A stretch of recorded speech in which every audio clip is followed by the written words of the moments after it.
Hello everyone, আমার YouTube চ্যানেলে তোমাদের সবাইকে স্বাগত জানাই। আশা করি তোমরা সবাই সুস্থ আছো, ভালো আছো। আজকে আমি তোমাদের সাথে তোমাদের ক্লাস 6-এর যে ফ্র্যাগনেন্সের বুকটা আছে তার লেসন 12 নিয়ে আলোচনা করছি। ভিডিওটাকে কেউ স্কিপ না করে পুরো দেখতে থাকো। তো এখানে একটা প্যাসেজ আছে, প্যাসেজটা পড়ে আগে বেঙ্গলি মিনিংটা তোমাদের বলে দিই। Hard work and laziness. দেখো, in a large house lived a lazy young man. একটা বড় বাড়িতে একটা অলস যুবক বাস করত। He woke up in the afternoon, ate his meals and then lay in bed again. তো এই যে অলস যুবকটা বাস করতো, সে কী করতো, দূরের দিকে ঘুম থেকে উঠেছিলেন, তার খাবার খেয়েছিলেন এবং তারপরে আবার বিছানায় শুয়ে পড়েছিলেন। He had a parrot named Polly. তো দেখো তার কি ছিল, তার পলি নামে একটা তোতা ছিল। She watched this lazy fellow and was puzzled. তো শি ওয়াচড মানে এই যে পলি, সে কী করতো, এই যে অলস ইয়ং ম্যানটা ছিল তাকে দেখতো, আর সে কি হয়ে যেত, সে যেন বিস্মিত হয়ে যেত, হতবুদ্ধি সম্পন্ন মানে হতভম্ব হয়ে যেত। তারপরে দেখো, one day poly asked the young man. তো একদিন পলি এই যে ইয়ং ম্যানকে জিজ্ঞাসা করলো, don't you get tired of lying in bed all day and all night. তো তাকে জিজ্ঞাসা করলো যে তুমি যে সারাদিন সারা রাত বিছানায় শুয়ে থাকো, এতে তোমার ক্লান্ত লাগে না? The sun has been out hours ago and people have finished half their days work.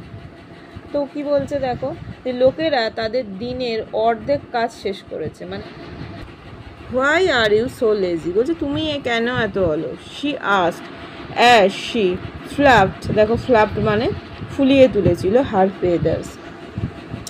তো সে এই জিজ্ঞাসা করেছিল যে তুমি অলস কেন জিজ্ঞাসা করেছিল, আর সে পালকগুলিকে ফুলিয়ে তুলেছিল। The young man yawned an answer. তো ইয়ং ম্যান কী করেছিল, হাই তুলেছিল আর উত্তর দিয়েছিল। কি উত্তর দিয়েছিল দেখো, এভরি মর্নিং, প্রত্যেক সকাল, হোয়েন আই ওয়েক আপ। তো কি বলছে, আমি যখন ঘুম থেকে উঠি, প্রত্যেক সকালে আমি যখন ঘুম থেকে উঠি, টু ফ্রেন্ড হুইসপার, দুটো বন্ধু হুইসপার ফিসফিস করে বলে, ইন মাই ইয়ার্স, আমার কানে। কি বলে দেখো, one friend is hard work, একটা বন্ধু যে হলো হার্ডওয়ার্ক, আর একটা দেখো অ্যান্ড দ্য আদার লেজিনেস, মানে আর একটা বন্ধু হলো লেজিনেস। হার্ডওয়ার্ক যে আছে সে কি বলে, wake up, there is lots to do today. সে বলে যে উঠে পড়ো, অনেক কাজ করার আছে। টাইম ইজ পাসিং বাই, তাই তো। আর কি বলে দেখো, অনেক কাজ করার আছে সেটা তো বলে, আর কি বলে যে সময় চলে যাচ্ছে, মানে সময় কেটে যাচ্ছে। Do not spend more time lying around indolently, মানে অলসভাবে। তো সে আরও বলে যে উদাসীনভাবে এর আশেপাশে শুয়ে বেশি সময় ব্যয় করো না। বাট লেজিনেস শেষ, কিন্তু লেজিনেস কি বলে, why the hurry to wake up. তো লেজিনেস আবার কি বলে দেখো, লেজিনেস বলে আরও কিছু, যে ওঠার জন্য এত তাড়া কেন। স্লিপ সাম মোর, আরও কিছুক্ষণ ঘুমাতে বলে। Why should you work why there are others to work. তো সে বলছে যে তোমার কেন, মানে তুমি কেন কাজ করো, তার জন্য তো অনেকে আছে, তোমার কি দরকার কাজ করার। The young man continued, I listen patiently, মানে ধৈর্য ধরে, টু বোথ মাই ফ্রেন্ড। তো কি বলছে, যুবকটি কি করে, যুবকটি কিন্তু এই যে দুটো বন্ধুর কথাই কিন্তু মন দিয়ে শোনে, ধৈর্য ধরে। Since the dawn of technological progress everything has become so easy that we barely leave bed to do anything and therefore end up lying in the bed for a long time.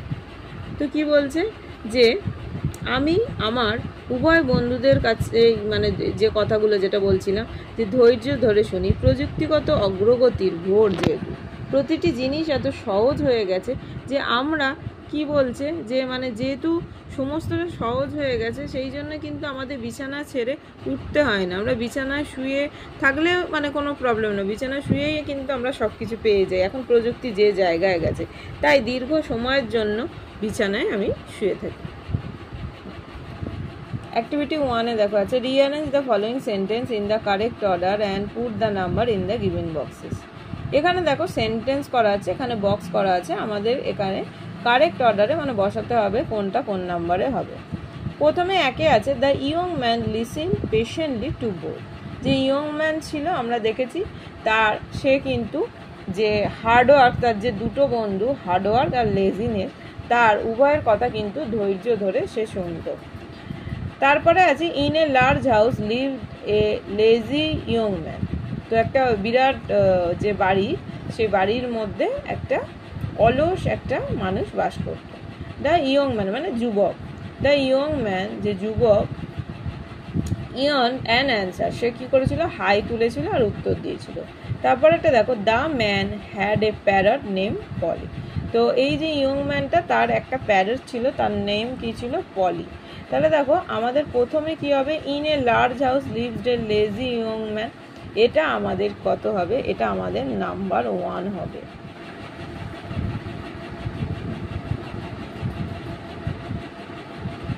তারপরেরটা দেখো 2 কোনটা হবে, the man had a parrot name Polly, তো এইটা হবে number 2।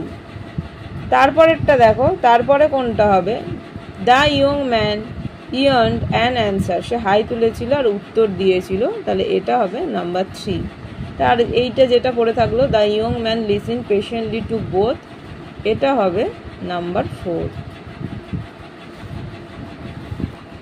Activity 2-এ দেখো কি আছে fill in the blanks with words from the help box. তো দেখো এখানে হেল্প বক্স আছে, এখান থেকে নিয়ে আমরা কিন্তু এইখানগুলো ফিল আপ করবো। তো দেখো এখানে আছে ইয়ার্নড মানে হাই তুলেছিল, লেজিনেস অলসতা, পাজেল হতভম্ব হয়ে যাওয়া বা বিস্মিত হয়ে গিয়েছিল, লেজি অলস, হুইসপার ফিসফিস করা। তো এখানটা চলো আমরা ফিল আপ করে নিই।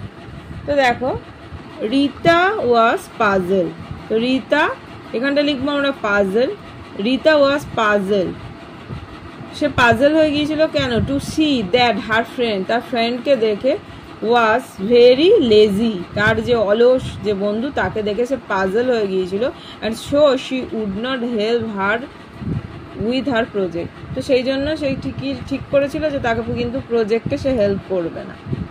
তো দেখো তারপরে রিতা ইয়ার্নড, রিতা হাই তুলেছিল, অ্যান্ড হুইসপার ফিসফিস করে, মানে নিজের আমরা যে মনে মনে বলি সেরকম ফিসফিস করে বলেছিল, I have to do something for her so that she improves.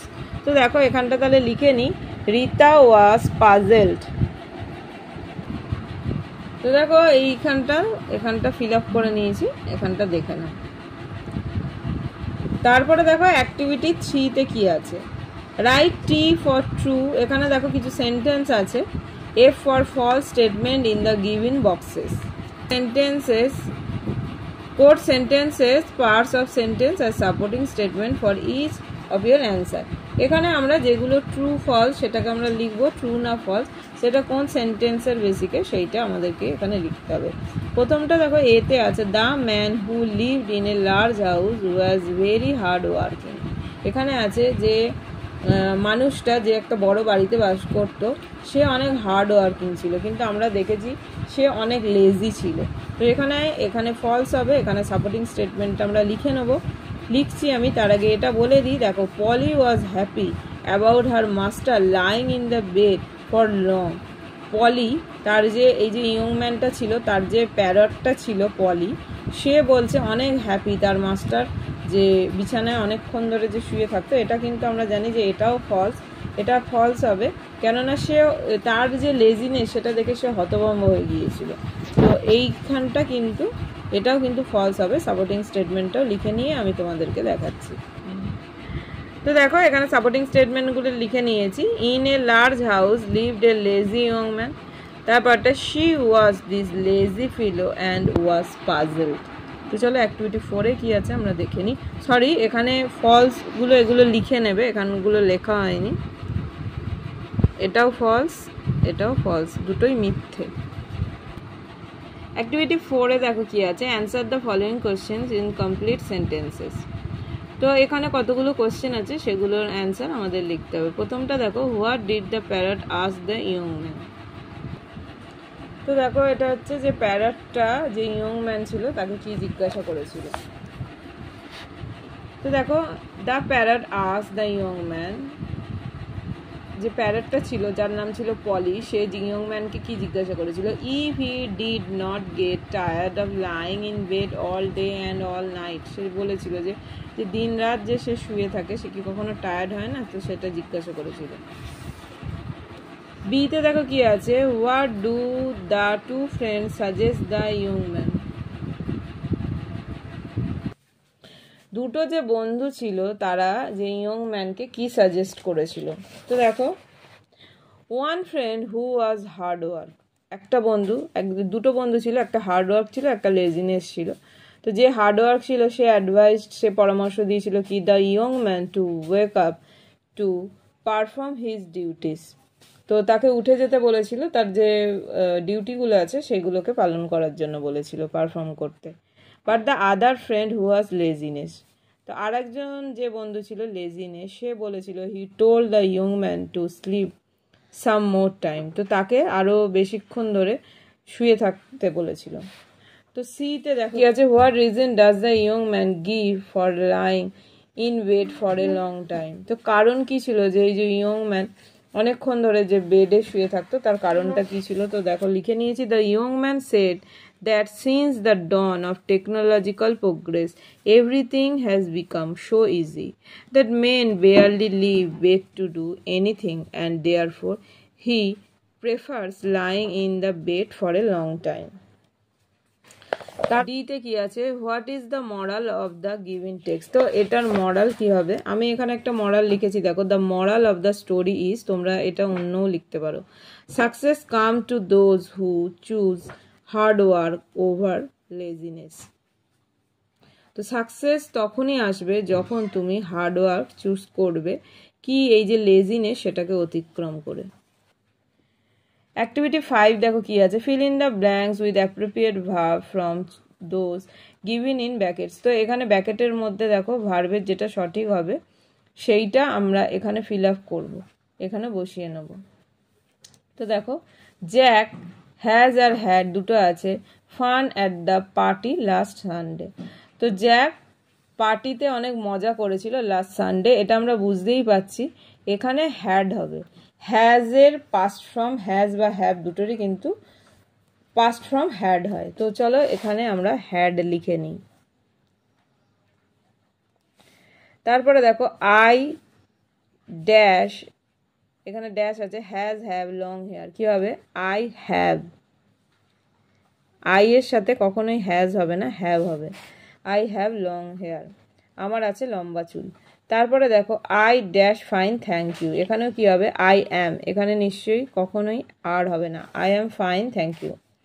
My sisters good singers, তো মাই সিস্টার্স দেখো এস, একের বেশি, সেই জন্য এখানে ইজ হবে না, এখানে যদি মাই সিস্টার থাকতো এস থাকতো না তাহলে ইজ হতো, সেই জন্য একের বেশি যেহেতু প্লুরাল বোঝাচ্ছে সেই জন্য এখানে আর হবে, my sisters R good singers.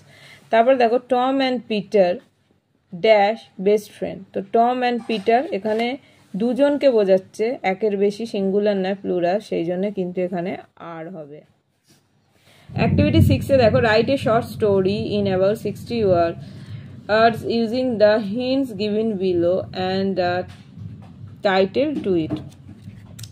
তো এখানে দেখো একটা টাইটেল দিয়ে গল্প, এখানে একটা ছবি দেওয়া আছে, সেইটা দেখে আমরা এখানে একটা স্টোরি লিখব। তো চলো সেটা আগে লিখে নিই। দেখো আমি লিখে নিয়েছি, টাইটেলটা দিয়েছি Sonika and the mad elephant, Sonika এবং পাগল হাতি। সোনিকা ওয়াজ এ 12 years old গার্ল, সোনিকা ছিল 12 বছরের একটা মেয়ে, who loved riding her সবুজ সাথী বাইসাইকেল টু স্কুল এভরিডে। তো সেই যে সোনিকা যে মেয়েটা ছিল সে প্রতিদিন স্কুলে তার সবুজ সাথী সাইকেল চালাতে কিন্তু পছন্দ করত। One morning while passing through the bazaar she noticed a group of people talking loudly. Curious, she slowed down and listened carefully. তো এরকমই এক সকালে বাজারের মধ্যে দিয়ে যাওয়ার সময় সে কি লক্ষ্য করলো যে একদল লোক খুব জোরে জোরে কথা বলছে। কৌতূহলী সে কি করলো, ধীর হয়ে সাবধানে যেটা বলছে তারা সেটা শুনতে লাগলো। তারপরে দেখো, they are planning to kill the mad elephant. Someone said Shonika's heart skipped a beat. She knew that the elephant must have wandered out of the forest and into the village. তো তারা পাগল হাতিটিকে হত্যা করার কি করছিল, পরিকল্পনা করছিল। কেউ বলল। শনিকার হৃদয়ে একটা বিট কিন্তু এড়িয়ে গেল। তিনি জানতেন যে হাতি অবশ্যই বনের বাইরে এবং গ্রামে ঘুরে বেড়াতে পারে। তো এর জন্য যে তারা যে পরিকল্পনাটা করছে যে তাকে মেরে ফেলবে, তো সে কিন্তু একটুখানি আশ্চর্য হয়েছিল। যার জন্য এখানে আমরা দেখলাম যে আমাদের যেমন টেনশন হলে যেমন হয়, তো তারই সেরকমই হয়েছিল। সেই জন্য Shonika's heart skipped a beat, দেখো এখানটা লিখেছে। তো তারপরে চলো দেখে নেওয়া যাক কি লিখেছি।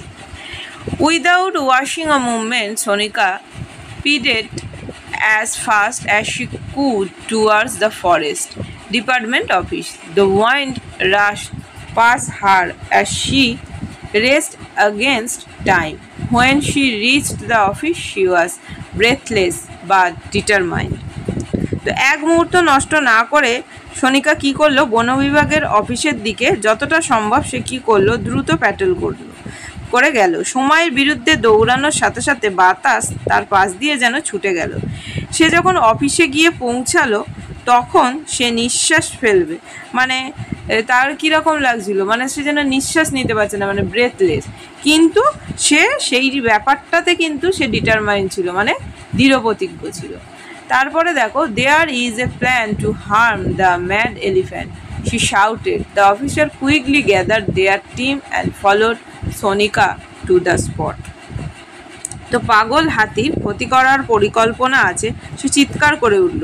অফিসাররা দ্রুত তাদের দলকে একত্রিত করে Shonikaকে কি করলো, তারা মানে যেখানে ছিল সে তো দেখেছিল, সেই Shonikaকে কি করলো সেখানে নিয়ে, মানে Shonika যাতে সেই স্থানটা চিহ্নিতকরণ করে বা যারা আছে তাদেরকে যাতে মানে বলতে পারে যে কারা ছিল, তো সেই জন্য সেখানে তাকে নিয়ে যাওয়া হলো। তো দেখো চলো তারপরে কি লিখেছি দেখে নাও। দেখো, with their efforts they manage to safely capture the elephant and guide it back to the forest without hurting it. The villagers were relieved and the officer praised Shonika for her bravery and quick thinking. তো তাদের প্রচেষ্টার সাথে তারা হাতিটিকে কি করলো, নিরাপদে capture করলো এবং আঘাত না করে এটিকে বনের দিকে ফিরিয়ে দিতে সক্ষম হয়েছিল। গ্রামবাসীরা কিন্তু এতে স্বস্তি পেয়েছিল এবং অফিসাররা তার সাহসিকতা ও দ্রুত যে মানে চিন্তা ভাবনা, সে মানে একটু লেট না করে সেই যে ডিসিশনটা নিয়েছিল তার জন্য কিন্তু তারা কি করেছিল, Shonikaর কিন্তু তার যে সাহসিকতা, তার যেই ডিসিশন সেটার জন্য কিন্তু Shonikaর তারা প্রশংসা করেছিল, কেননা সে লেট করলে সেটা অনেক বড় হয়তো ক্ষতি হতে পারত। A few days later, Shonika was rewarded by the forest department for her courageous act. She felt proud and happy knowing she had saved the life of a helpless animal. কিছুদিন পরে Shonikaকে তার সাহসী কাজের জন্য বন বিভাগ কর্তৃক কী করেছিল, পুরস্কৃত করা হয়েছিল, মানে বন বিভাগের যে দপ্তর সেখান থেকে তাকে পুরস্কৃত করা হয়েছিল। তিনি গর্বিত এবং খুশি বোধ করেছিলেন, তিনি জেনে যে তিনি একটি অসহায় প্রাণীর জীবন বাঁচিয়েছেন। তো আজকে এত অবধি ছিল, এরপরে নেক্সট যেটুকু আছে সেটা আমি তোমাদের সাথে সলভ করে দেবো। তো থ্যাঙ্কস ফর ওয়াচিং। সবাই খুব ভালো থেকো, সুস্থ থেকো, সাবধানে থেকো, টাটা।